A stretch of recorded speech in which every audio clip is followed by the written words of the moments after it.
this.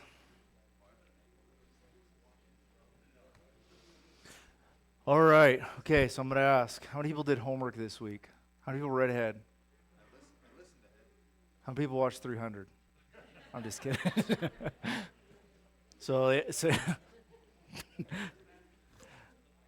all right. Well, if you want to open up your Bibles again, and I was actually on the way over here this evening, I was telling Caleb, I said, man, I kind of wish that the youth group was here because this really is, and I don't play favorites, right? I don't have favorite kids, but they're both here. But I don't have favorites. But there is certain books that just, every time you go through them, there's like more and more stuff that it's almost kind of overwhelming. You know what I'm talking about? It's like, I remember years ago we were going through the book of Daniel. And I remember saying at the very beginning, it was to a college group saying, hey, this book, you don't need to watch any TV because this book has more excitement, more weird things, and more of a soap opera than anything you could ever write. Like, you can't make this stuff up. And they're like, oh, whatever. You just say that because you're a pastor. And I was like, no. And we got through the first week, and I remember by the third week, one of the girls came up and she goes, man, I was sitting there and everybody's telling me about what movies they saw. And she said, we're sitting around the dinner table. And I was like, I was reading the book of Daniel. And she said, everybody looked at me like I was a freak. And I was like, that's awesome. Join the group. So this section, again, the book of Esther, to me, really, there's so many things that we can take from it very practically. And then at the same time, there's like a whole nother level of spiritual things. And then as if like it's like that bean dip that just keeps going and going. Like you find that third layer of refried beans and guacamole and you're like, God is good. There's more and more and more of that. And so I love this book, and hopefully I'm going to try to stay calm. I just set my timer.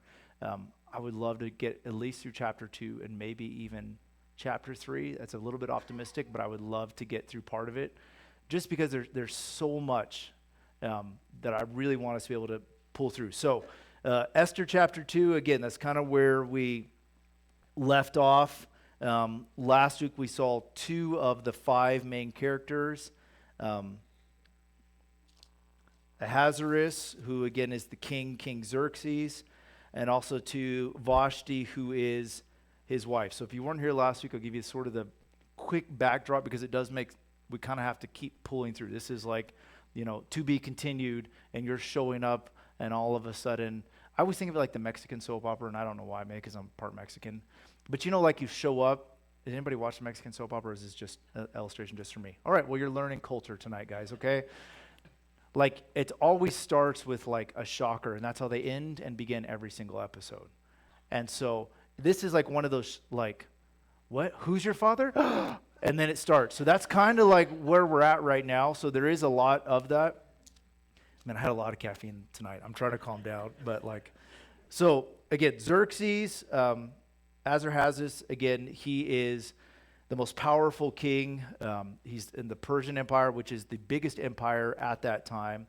The empire, again, has spread more than his father had ever imagined it would. Remember, his father had taken over some of the Grecian areas and some of the Babylonian areas.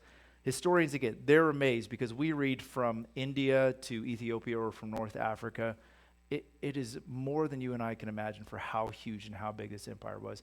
And he ruled it with an iron fist, right? It wasn't just like people running rampant saying, oh no, we're part of the Persian Empire. He ran it to a specific way, and everybody was still fearful of who he was.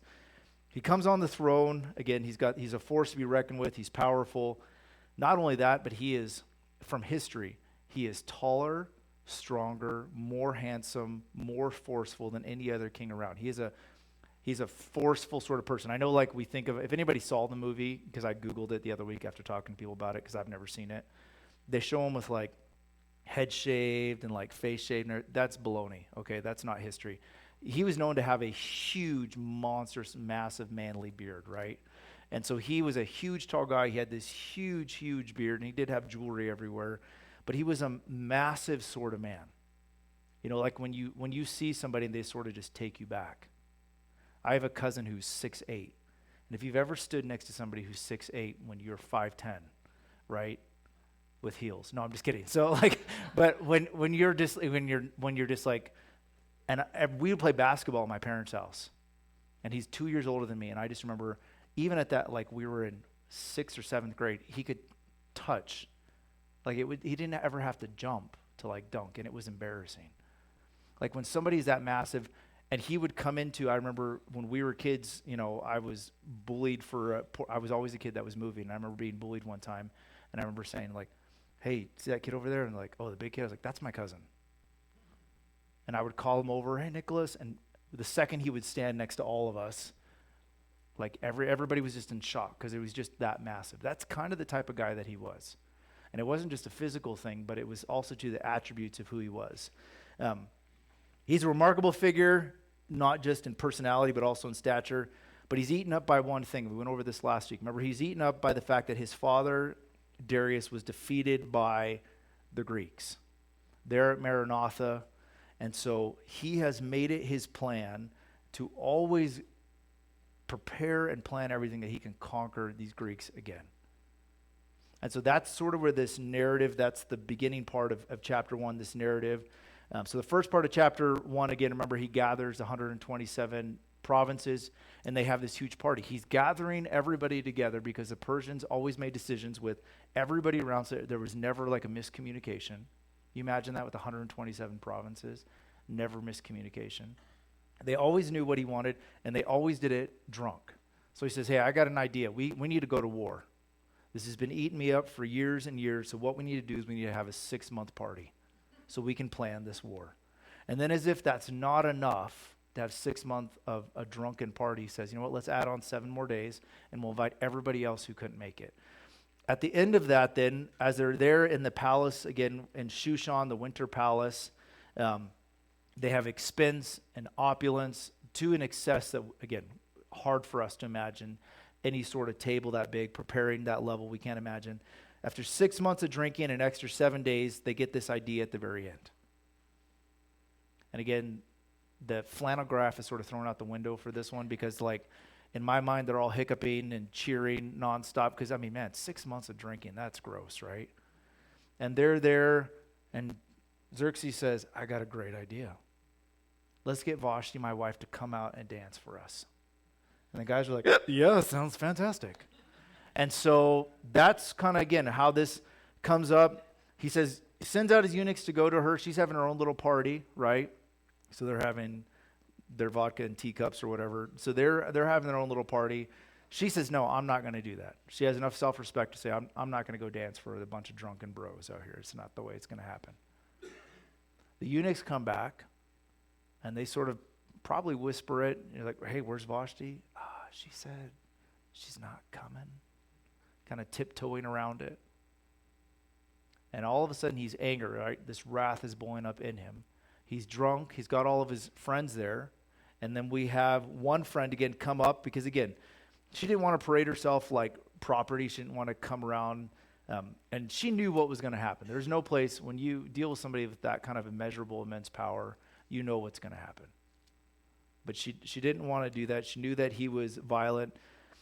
He flies into a rage. He's angry. He's intoxicated. He decides, again, now that I'm super drunk, let's make even more of a decision about what we're going to do. So all of his pickled friends get together, and Memucan comes, and we sort of get the sense, even from last week, that he says, hey, here's the deal.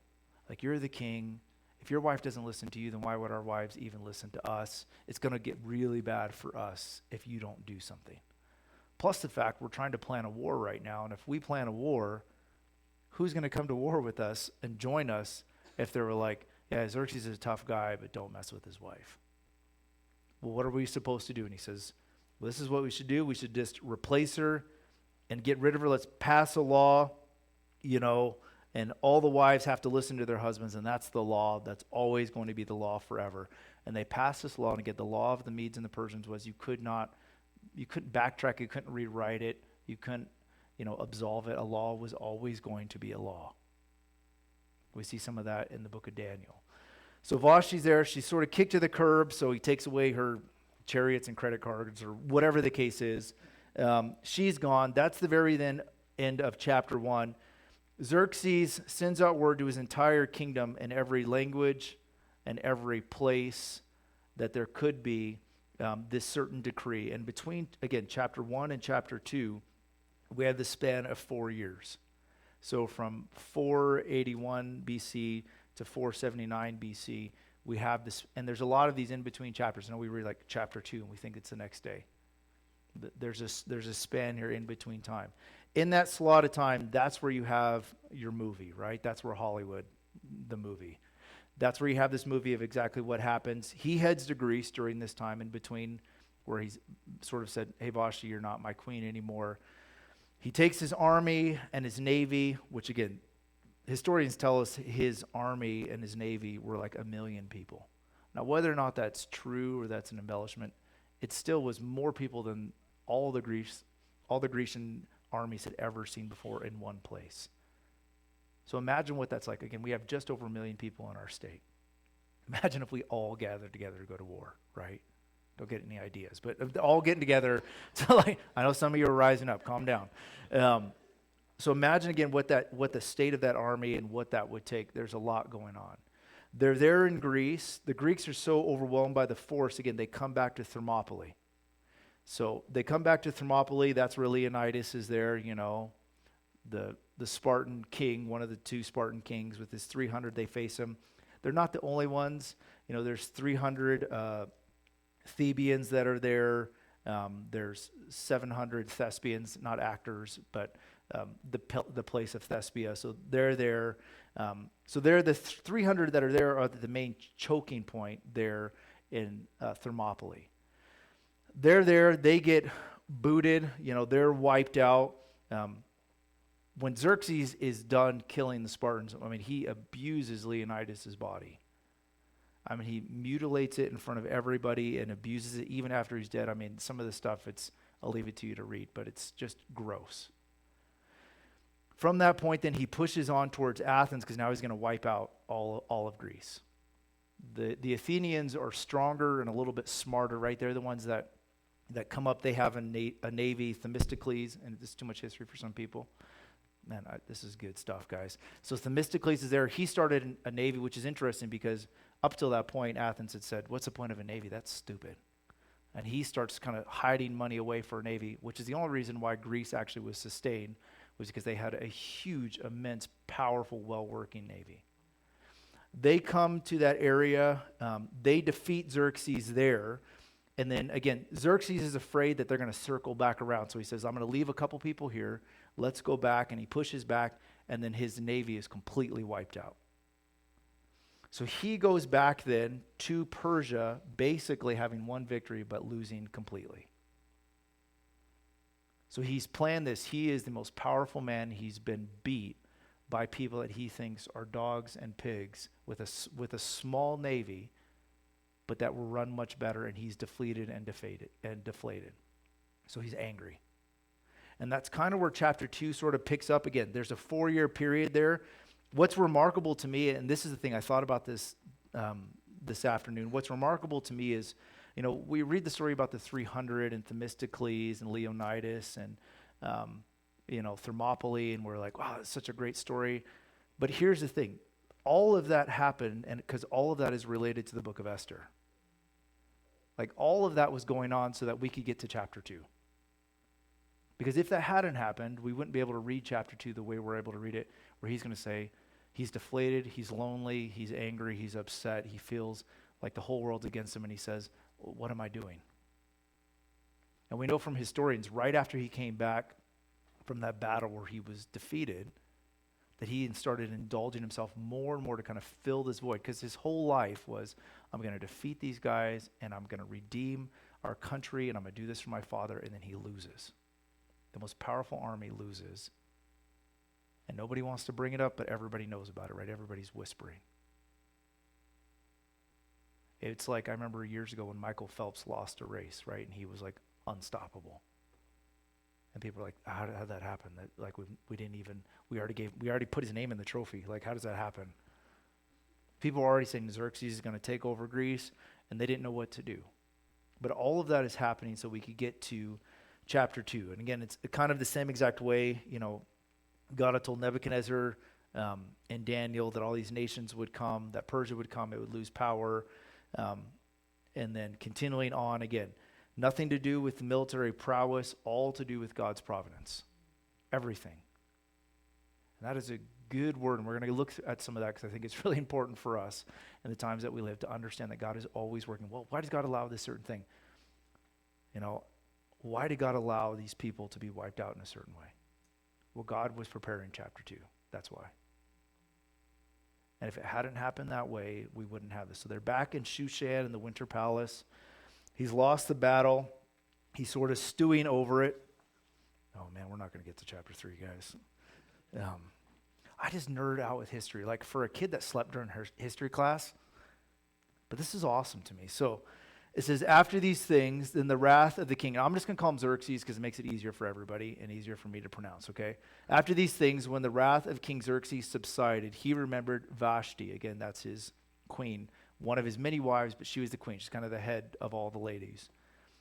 What she had done and what he had decreed against her. So after the wrath subsided.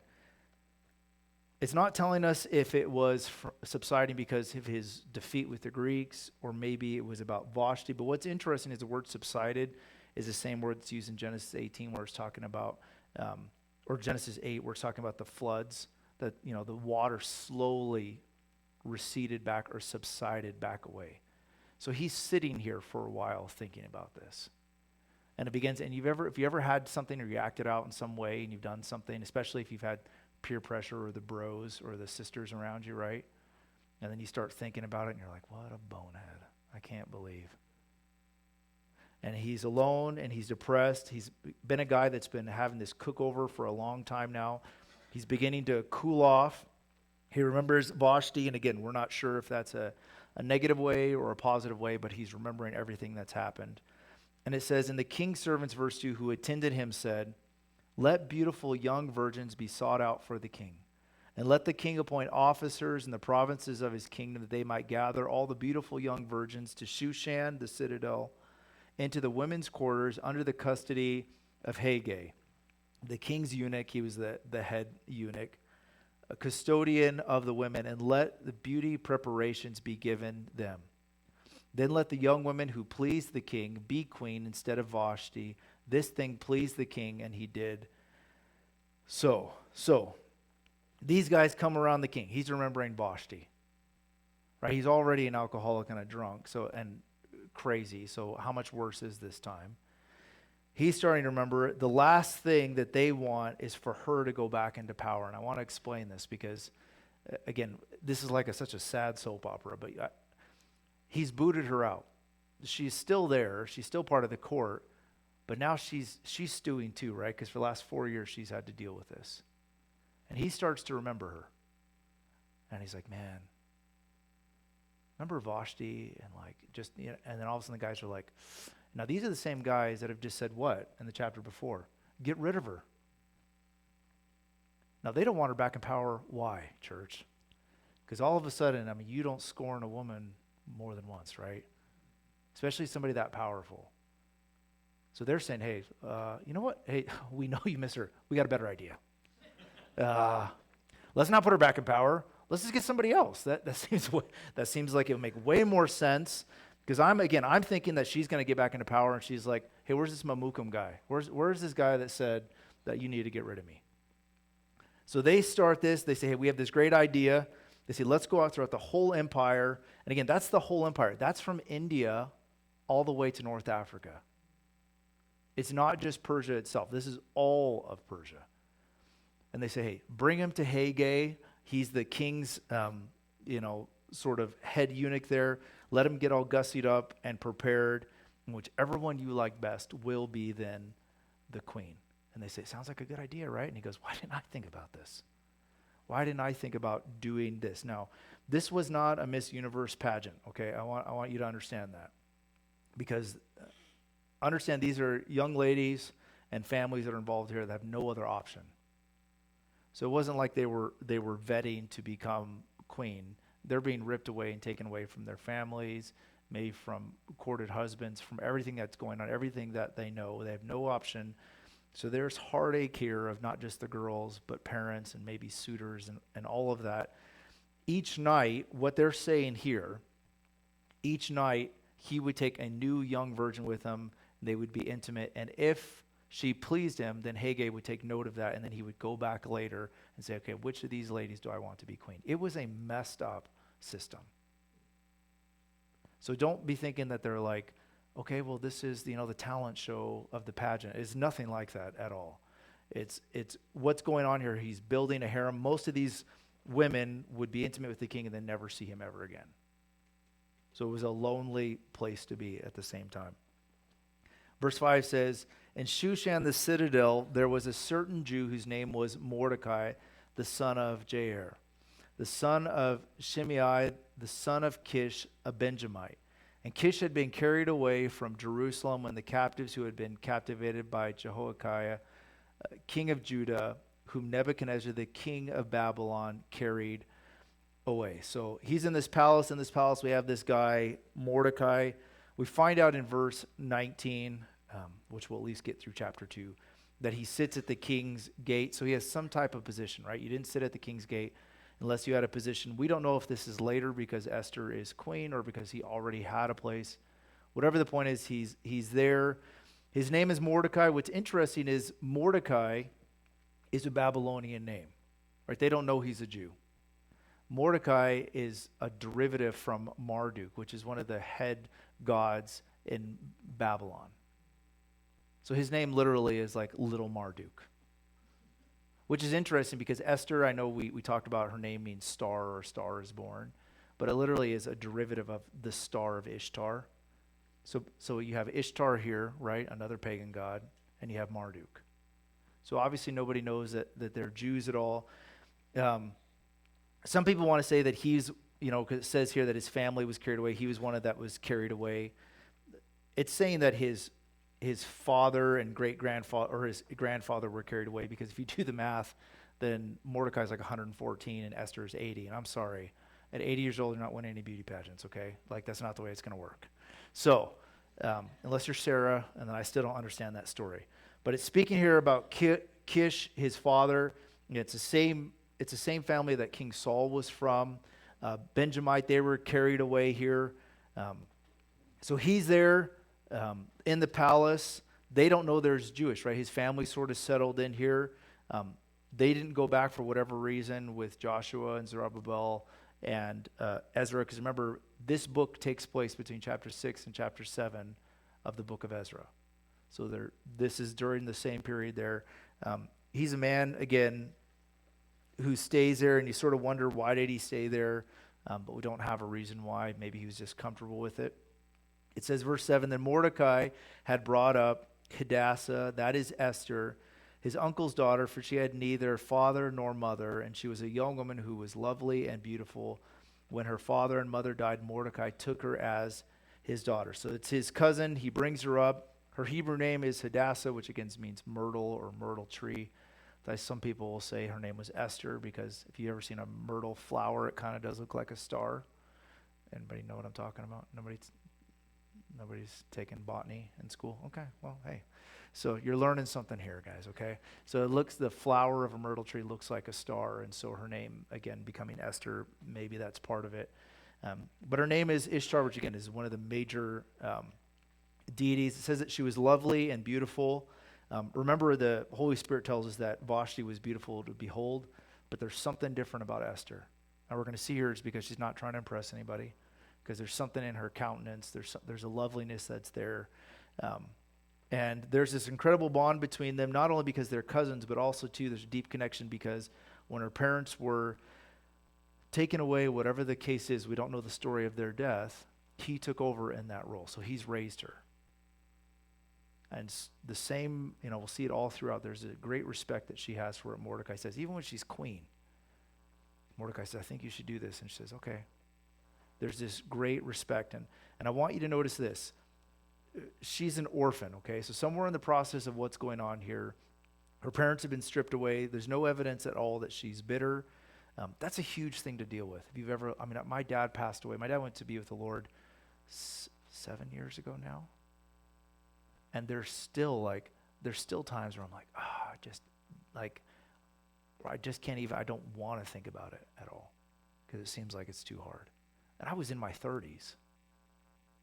But to be a young woman, to have your parents taken away, and God's providence, and again, a very powerful way, he's going to save a nation and change the course of history because of this. And it's one of the primary things in the book is seeing God, again, behind the scenes here. Seeing God working behind the scenes, not outwardly named, although there are those acrostics and those, encryptions throughout it, but she's not bitter at all. So her cousin Mordecai, as we see this sort of picture of this heroine here, she's an orphan raised by her cousin. The word there for raised literally means to be nurtured or loved deeply. So it's not just like he gave her food, but he did the best that he could, and they had a deep bond. And what I love about this is nowhere in this book do we see her saying, God, you took away this, you took away that, so she's bitter or angry, or I'm not going to serve you or love you. There was always, and it's a mindset that is in God's ancient people that sometimes in the church we don't have, where something happens and we're like, God, I thought you loved me. And I'm guilty of that too. But to see how God allows something to happen, God allows certain defeats to come, God allows certain things to be taken away from us that he can do something greater. Because he's going to preserve what? A whole nation. Now, if she was asked, would you take the whole nation or your parents? Obviously, she's going to take her parents, right? It's a no-brainer for her. But God allows these certain things to happen that she would be able to save this whole nation. It says, so it was, verse 8, when the king's command and the decree were heard that many young women were gathered at Shushan, the citadel, under the custody of Haggai, that Esther also was taken to the king's palace into the care of Haggai, the custodian of the women. Josephus says that it was under protest. There's really nothing biblical about it. Haggai, again, all it really means is eunuch or number one eunuch. So he was the number one eunuch that was there. He was the main dude. It says, now the young woman pleased him. So this is speaking about Haggai, and she obtained his favor. So what it's saying here is there was this, and again, this is not the first time this has happened, right? It happened to Joseph with Potiphar. It happened to Joseph with Pharaoh. It happened with Daniel and the king. God's hand was clearly upon their lives where there was favor given to them. But something happens where Haggai's going through and remember, thousands of women, young women. And there's something different about her, and he says, man, I really like you. And and I've read some people say, well, it's just because she was beautiful. Well, you're taking the most beautiful young girls from all over, from an empire, from India to North Africa. There's going to be some beautiful people there. It's more than that. There was something in her, this countenance and a loveliness that he saw, and God is going to use that. It says, so he readily gave beauty preparations to her besides her allowance.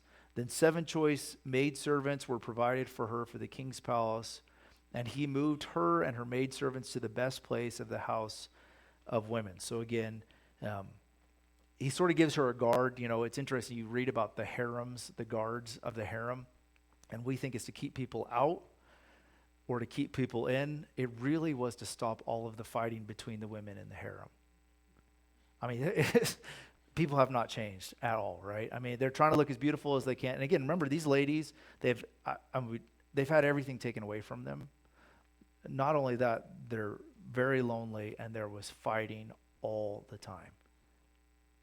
So Xerxes would set up a guard in every single room to protect the women from each other. So he's like, hey, I'm going to give you some bodyguards, and we're going to put you in a separate place because he cares. He wants to keep her safe. Esther had not revealed her people or her family, for Mordecai had charged her to not reveal it. So whatever the case is, it doesn't say that she lies. She's just not giving up the story here. And every day Mordecai paced in front of the court of the women's quarters to learn of Esther's welfare and what was happening to her. So again, he's like any father, right? I mean, imagine if your daughter is taken away, you want to know what's going on. So you'd be there too. So he's walking by. Each young woman's turn came to go to the king after she had completed 12 months of preparation, according to the regulations of the woman, for thus were the days of preparation apportioned. So here's the thing. They give it says here 12 months before they get these ladies together. It says 6 months of oil of myrrh, 6 months of perfumes in preparation for beautifying women. So they give them a full year here. I'm trying to think if I should say this or not. Yeah, usually that's the part where the Lord's like, don't say it. But again, this is one of those spots where I think we have to just think about the story like in a very practical, human way. And I'm trying to do this because that way you see these are real people. But again, remember these are desert ladies, right? So they're sunburned, they're wrinkled, they smell like camels. I don't know what it is, okay? But they take a full year to say, hey, we're going to soften you up, we're going to keep you out of the sun, we're going to put some extra perfume on you so you don't smell like camel anymore. And it takes a full year before then they're able to see the king. So we got through that. That's okay. For thus prepared, each young woman went to the king, and she was given whatever she desired to take with her for the women's quarter to the king's palace. So again, we have record of, even in Persian records, people would take musicians, right? So they got their, I was going to say mariachi band, but it's probably not what they took, Kenny G album or whatever it was. Or, they have certain perfumes that they probably put on just like Calvin Klein today, Obsession or Seduction or whatever it was. And she's not going to do any of that. So each of these women, again, they were able to dress a certain way or bring whatever because they want to become the favorite. It says, and in the evening she went, and in the morning she returned to the second house of the women, to the custody of Ashazgaz, the king's eunuch who kept the concubines, and she would not go into the king again unless the king delighted in her and called her by name. So again, the whole scene here of all these women that are there, again, it's a tragedy to read through some of this. But when the turn came for Esther, the daughter of Abigail, so again, that's all we know about him, the uncle of Mordecai, who had taken her as his daughter to go into the king, she requested nothing. Now this is how you can tell God's hand is upon her, because she says, I don't need anything. I don't want anything. I don't know. She's probably saying, I don't even want to be here.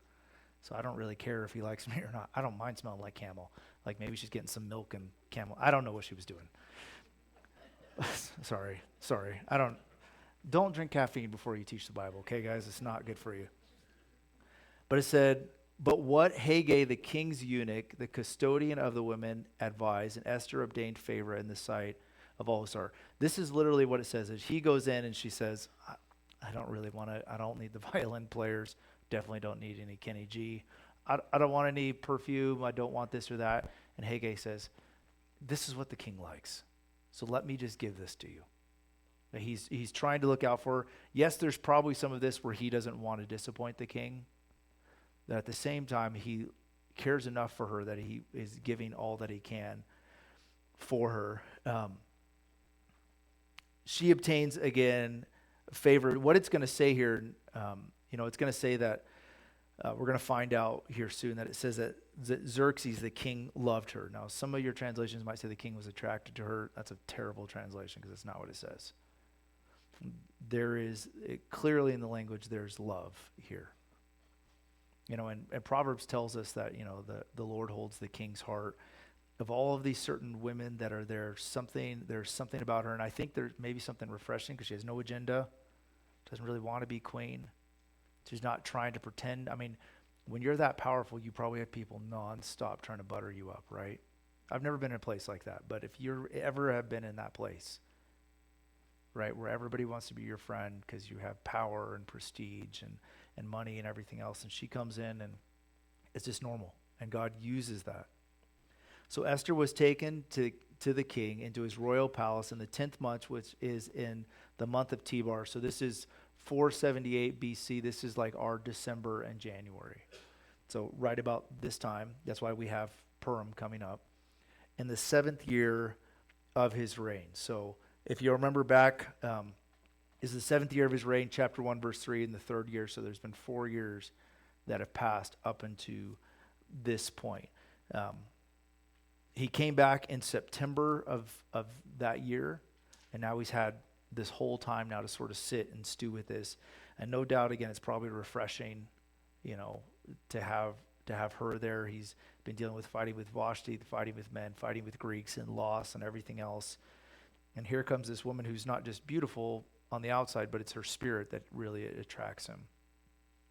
And the king loved Esther more than all the other women, and she obtained grace and favor in his sight more than all the virgins. So he set a royal crown upon her head and made her queen instead of Vashti. Then the king made a great feast, a feast of Esther, and all his officials and servants. He proclaimed a holiday in the provinces and gave gifts according to the generosity of the king. So it was a big deal. The Persians did this a lot. They were looking for a reason to party, right? Because, I mean, a culture has 6 months of a party. They like to party. So they start a holiday.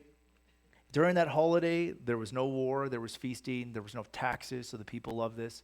And you could go to the palace sometimes and people would be throwing out gifts. So there's this feast that comes. He puts on this crown on her in front of everybody. That is a big deal because he's saying to everybody, hey, this is a big deal. I want everybody to know that she is queen. He's proud of her. It says, verse 19, when the virgins gathered together the second time, Mordecai sat within the king's gate. So he's sitting in the king's gate. He has some sort of, and we don't know what it is, some sort of official place in the kingdom. When you hear that phrase in the Bible, sitting at the king's gate, you know that they had an official post. That's where Absalom, right, David's son, it says that he sat at the gate of the city and talked to the people before he starts this insurrection. He sits at the king's gate. That's where judges sat. That's where leaders sat. That's where officials sat. That's why when Jesus talks about, Jesus is taking his disciples and he's walking through a certain place that the pagan, so there's a pagan area where there's altar upon altar upon altar. And if we ever go to Israel, this side of heaven, we'll see it there. But there's altars they've uncovered everywhere. And there's this huge cave that when you put your ear to it, you can hear this low sort of creepy moaning. And they call that the gate of hell. Now, chronologically, when Jesus is walking his disciples through, when Jesus says, hey, the gates of hell will not prevail against you guys, okay, against my church. Jesus is saying that, but the phrase that he is using is interesting because what he's saying is it's more than just the gates of hell. The gates themselves were the place where strategies and commerce and legislation were decided. So Jesus says, hey, none of the commerce or the legislation or the strategies of hell are ever going to prevail against you. So it was a place, it's interesting, in the 70s sometime they uncovered this gate area, the King's Gate in Shushan. It's on the eastern side of the palace in the upper part of the city. They don't have all of it, right? Because most of it's been destroyed, but it's 130 feet wide and the wall was 90 feet thick.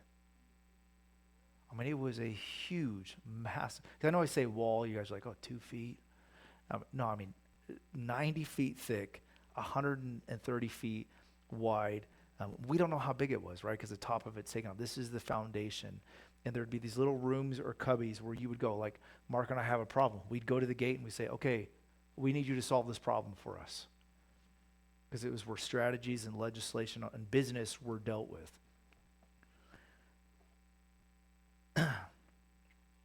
I was like, man, where are we? Verse 20. Now Esther had not revealed her family or her people, just as Mordecai had charged her. For Esther obeyed the command of Mordecai as when she was brought up by him. So again, that's just amazing to me how respectful she is, because she's queen at this moment. And even at that point, she's still, being so kind and respectful. We see that in her character. And in those days, while Mordecai sat within the king's gate, two of the king's eunuchs, Bigthan, I'm going to leave that joke alone, and and Teresh. It sounds like a rapper band, doesn't it, though? Bigthan, Teresh in the house. So doorkeepers became furious and sought to lay hands on the king. So these two guys come. They're trying to come up with this treason or conspiracy, and they have some goal, right? They're not all there because they're coming against the most powerful guy. They're trying to wipe him out. They're making these plans. But again, you make these plans where? Out the wall. That's where Mordecai is. What's interesting, we're going to find out it doesn't work here. 14 years later, Xerxes is going to be assassinated in his own court by his head bodyguard and his head eunuch. They're going to end up assassinating him. But at this point, God has a plan, so he sets Mordecai there at that moment. So the matter became known to Mordecai, who told Queen Esther, and Esther informed the king in Mordecai's name. So we have these two guys, again, Bigthan, his name just means the gift of fortune. He's the head eunuch. And Teresh, which just means strict one, or the strictest. And when an inquiry was made into the matter, it was confirmed, and both were hanged on the gallows, and it was written in the book of the Chronicles in the presence of the king. It's an interesting process. So we're reading that it's hanged, right? The Persians didn't hang people in the way that we understand hanging at all. It's kind of like when I was younger, I remember telling my dad one time, I'm starving. And my dad said, you have no idea. And I was like, Dad, I haven't eaten for like 4 hours. Like, you have no idea what. And he's like, no. He's like, my dad, single mom, 6 kids. My grandma had 6 kids, all under the age of 10. As a single mom in Southern California, I mean, it was a big deal. And he would tell stories about like having to fight for like the last bean. I'm like, Dad, you were not fighting for the last bean. But when I talk to my aunts and uncles, that's the truth. And there is a difference, right? And between, so we hear hanging, we think, oh, they strung them up. Hanging for the Persians, they didn't hang. They impaled people, right? They're the ones that pretty much came up with crucifixion, which again, they would put people on X's and lay their bodies. But they would get these huge sticks, right? They'd cut down a tree, cut down a timber. They would sharpen it, and they would hang you by putting your neck through the point and hang you out for everybody to see. So that's what ended up happening to these two guys. That's just free information for you. It's I don't know why. It says here that it's written in the Chronicles. Again, they chronicled everything. Xerxes, it's interesting because Xerxes would watch his battles. And as you know, you can read through some of these Persian chronicles, and he would sit and he would watch with the chronicle, watch people fighting. And he would say to the scribe, hey, this guy's fighting really well. Write his name down, and when this battle is over, we're gonna reward this guy. So they recorded everything. Now, we're going to come here, and again, it's recorded for a reason. The next thing we're going to see here in chapter 3, and we'll just get through a little bit of this, is Haman here. He's exalted in all the kingdom next to the king, and he doesn't know much about Mordecai other than the fact that he doesn't like him. We're going to read again about Haman, remember in chapter 7, verse 6, where Esther says, the adversary, the enemy, is this wicked Haman. The numeric value of that sentence where it's speaking about Haman is 666. The point is this, right? And I'm not into a big Bible code thing, like I remember years ago when somebody was like, oh, we're going to find out what president is. Let's read the book of Daniel. I'm like, But there is something too when you take the numeric value of something with the spirit of the Antichrist here, because Haman wants to wipe out all of Israel, right? Satan wants to wipe out Israel because there's no Messiah yet. If he wipes out God's people, there's no salvation for the world. So there's a spirit of the Antichrist here. We're going to see this all throughout here. And he's looking for a group of people to help him. Mordecai is there. He's helped the king, but somehow it's forgotten. And here's what I want to say. If you've ever been in that place, and it's kind of heavy on my heart because I talked to somebody about it this afternoon, who came to me and so I just don't understand. Like, I've been doing the right thing, and I helped this person, and they've forgotten, and it just seems like nobody cares, nobody knows what's going on. And here's the thing. That's exactly what happened to Mordecai, right? He does something, it's chronicled, but nobody remembers until chapters later. And that can allow for bitterness to come in, or for at the right moment, again, I listened to somebody years ago, and they were talking about Joseph, and we read that story, and we're like, I wish I could be Joseph. Nobody wants to be Joseph. Nobody wants to be thrown in a well by your family, right? It's not good. Nobody wants to be sold into slavery. Nobody wants to be accused of something you didn't do and then do the time for it anyway. But you remember Joseph. Joseph's there in Egypt. He does the best he can for Potiphar. He does not enter into an immoral, adulterous relationship with Potiphar's wife. She lies, throws him in jail. The jailer there is like, man, this guy is awesome. He becomes charged over, but he's still in jail for something he didn't do. You remember years into it, he's there, and the baker and the wine bearer are there, and they have these terrible dreams. And he says, hey, what's going on? And they're like, and you would not understand how terrible our life is. And they start talking about these dreams, and Joseph says, hey, I interpret dreams sometimes. Why don't you tell me your dreams? And the wine bearer says, I had this dream. And he goes, oh, well, here's the thing. The king's going to come back, and he's going to reinstate you, and you're going to have everything back. And the baker hearing that says, oh, well, tell me. And he goes, well, do you really want to know? You're going to be killed. You're going to be executed because you're guilty. Now, what's interesting to me is we have it in the next chapter, but it's the wine bearer is there. And again, remember the king then, Pharaoh has this dream, and he's overwhelmed by it. And the cupbearer says, what? Oh, I know a guy. Because the only thing Joseph asked was, hey, when you get out of here, please remember me. Like, tell the king that I did this. The cupbearer is there, and he says, I know a guy in prison. There is a 2-year period between that time. 2 years where Joseph was still in prison, and God knew. He was waiting for the right opportunity, waiting for the right time. And I forget that. I'm guilty of forgetting that, where it's like I want something to happen now. But God is waiting for the right time. God has a plan.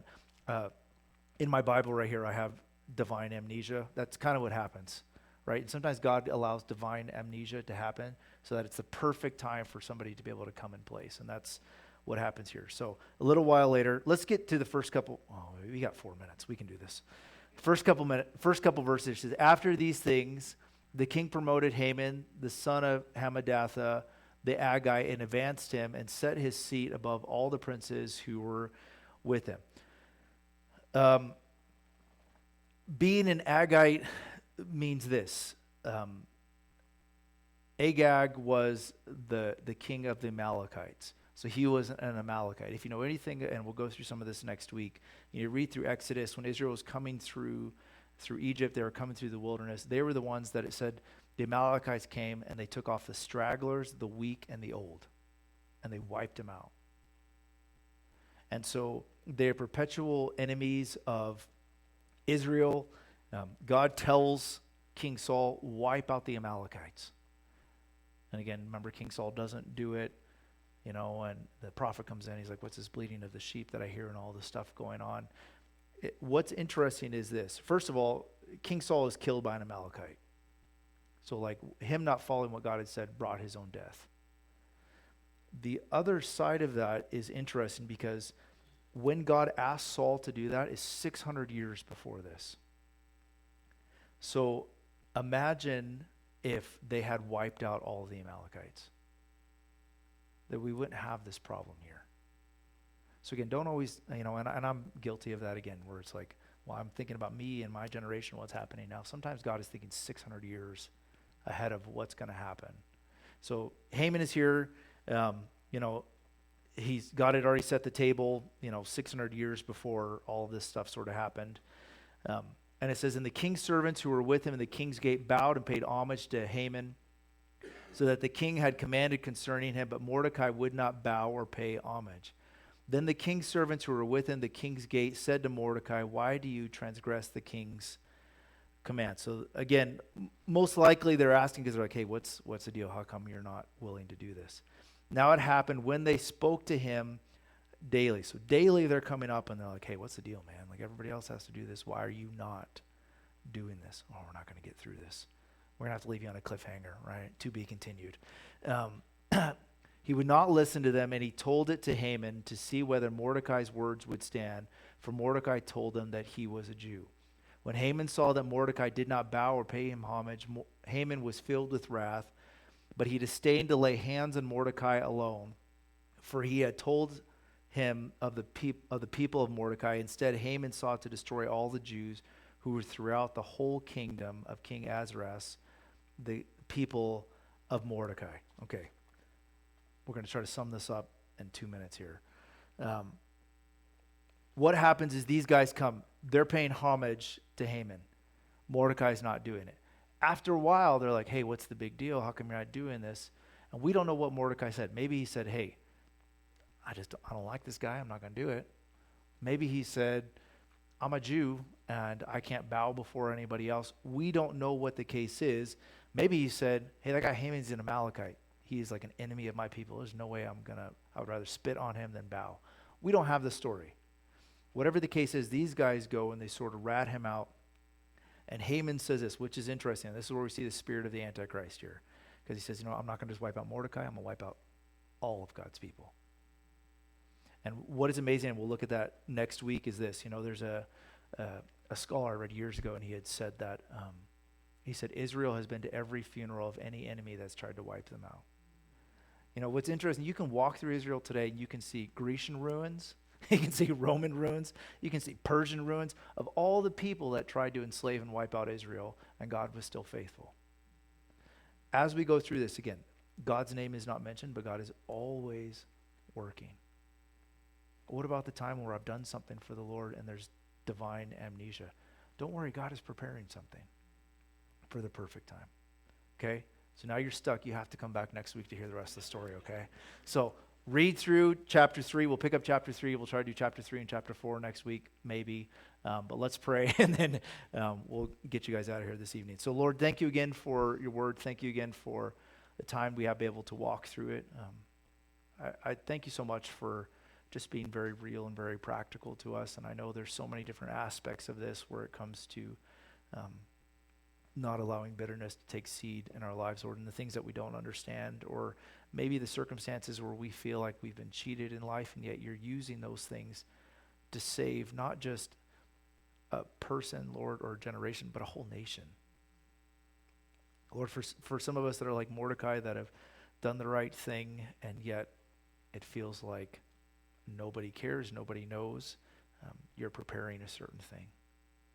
Lord, I thank you so much for giving us this book, Lord, where again, the reality of sometimes us not hearing your voice or seeing your hand, and yet knowing and trusting that you are moving. We woke up this morning and the sun rose, the earth was still spinning, birds were still singing, gravity was still gravity. Everything that we know that you hold together was still working. Help us to take stock and take note of those things, to be able to hold on to those things. Again, thank you for this story. Thank you for, Lord, if you tarry, what we'll be able to walk through in the next few weeks as we walk through this book, and just to see you, Lord, the things that we sort of think are our plannings or, our purposes really come back to the providence that you lay before us, and whether it's a battle that we've heard of with an ancient people group of warriors, knowing that set the stage for something that you were trying to do with your people. So I thank you for your hand, Lord. I ask that you'd be glorified in our lives, and again, we ask all this in Jesus' name, and all God's people said, Amen.